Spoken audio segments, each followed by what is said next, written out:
Confession time. A longtime friend of mine and a longtime colleague of mine left a 1-star scathing review on Cracking the Man Code. It was so unusual and somewhat disturbing for me because I know this guy and we're friends, and it kept coming up in my mind. So I decided to call him out on it. Called him up direct. In a moment, I'm going to tell you exactly what he said. The reason I called him up was a principle that I had learned from one of my mentors, Dr. Gay Hendricks. And he taught this phenomenal principle about closing open loops.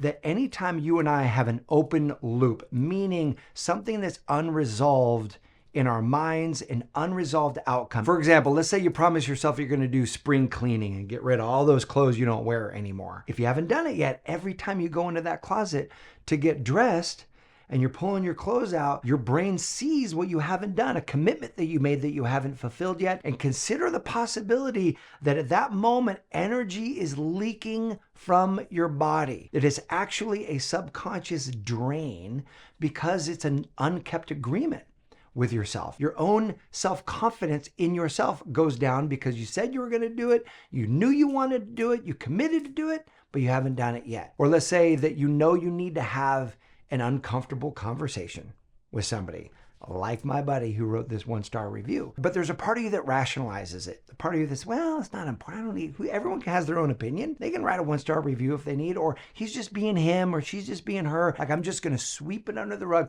I'm just going to let it go. But every time you think about it, there's a little bit of resentment or a little bit of a question mark or a little bit of like, it just feels uneasy. Every time you think about it, consider the possibility that energy is leaking out of your own beingness. One of the fastest ways to actually reclaim your own self-esteem, and therefore the byproduct of that is more happiness, more joy, more energy, is to do what's called closing these loops. Chances are we've got a lot of open loops, things that we said we wanted to do, but I promise you, even closing small ones, you will feel this burst of energy. You will feel this unleashing of happiness, of joy. You'll feel good about yourself. Like, it's an amazing experience. You probably have this experience many, many times. And right now, I guarantee you, there are probably some open loops that you've been putting off. Maybe it's that you've wanted to get online and start dating again. Maybe it's that client that you said you were going to reach out to, but there's a part of you that's scared and you're not reaching out to them. Maybe it's the health thing. You said, hey, I'm going to start eating healthy,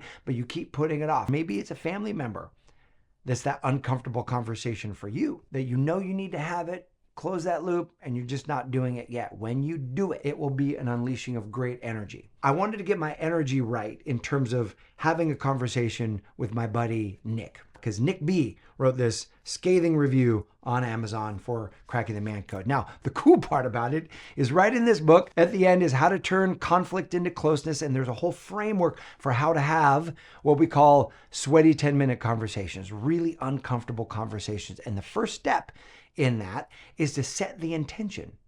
And so I thought, I don't care that he wrote the negative review. That's not really why I'm reaching out. Why I'm reaching out is that I felt like in our relationship that we were close, we have each other's backs. I had just texted him the month before. He launched his social media channel and I was like, I love the videos that you're doing. This is such great value. And he texted me back. He congratulated me on Cracking the Man Code. So I was like, it's just so weird that he would leave this review, but yet we feel so close. And like, so what I wanted to do, the intention was, hey man, I value our relationship. I value the connection that we have. And this feels incongruent with that connection. And so if there is some conflict that I'm not aware of, I'm just reaching out for repair if you're open to it. I would love to repair any conflict if there is some, because I value our connection. So that was the context. That was the intention for why I was reaching out. It wasn't to get him to change any review that he had left. I was like, how do you confront somebody on a particular negative comment? Of course, they have every right to think the way they want to think. I don't even know if it was really him because it was just Nick and then his last initial, Nick B. And I was like, is it him? I don't know. But the only other negative review that this Nick B wrote was of my mom's book. I was like, well, Nick knows my mom as well. So I was like, that's just so weird. Kept putting it off.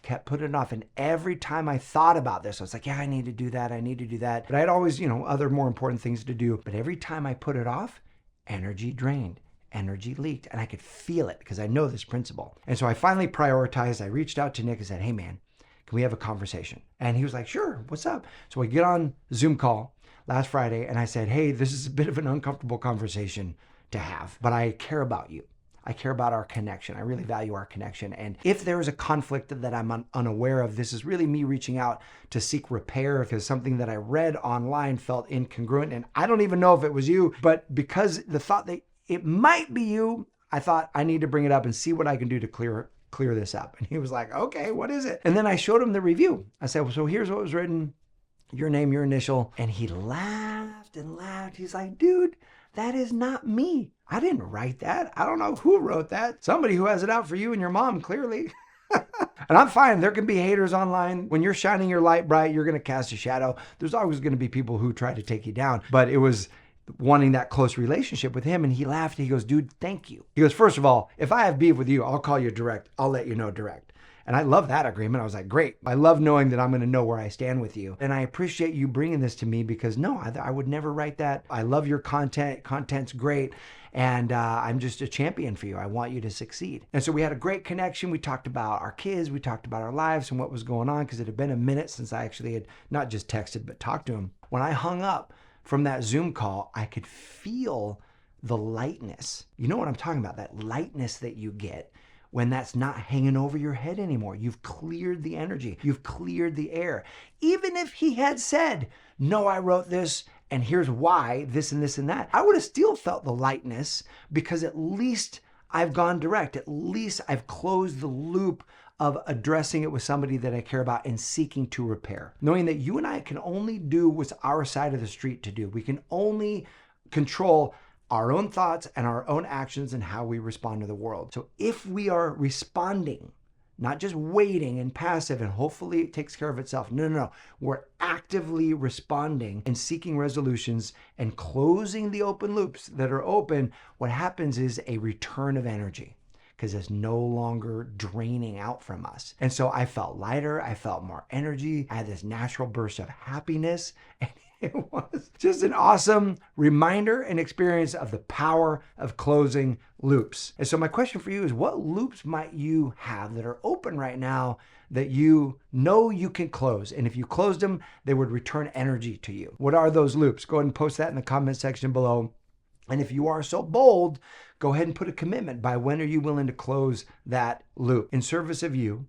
In service of a life that you would love, in service of restoring your energy and unleashing more happiness. And so I hope this serves you. I appreciate you. Thanks so much for watching. I'll see you soon.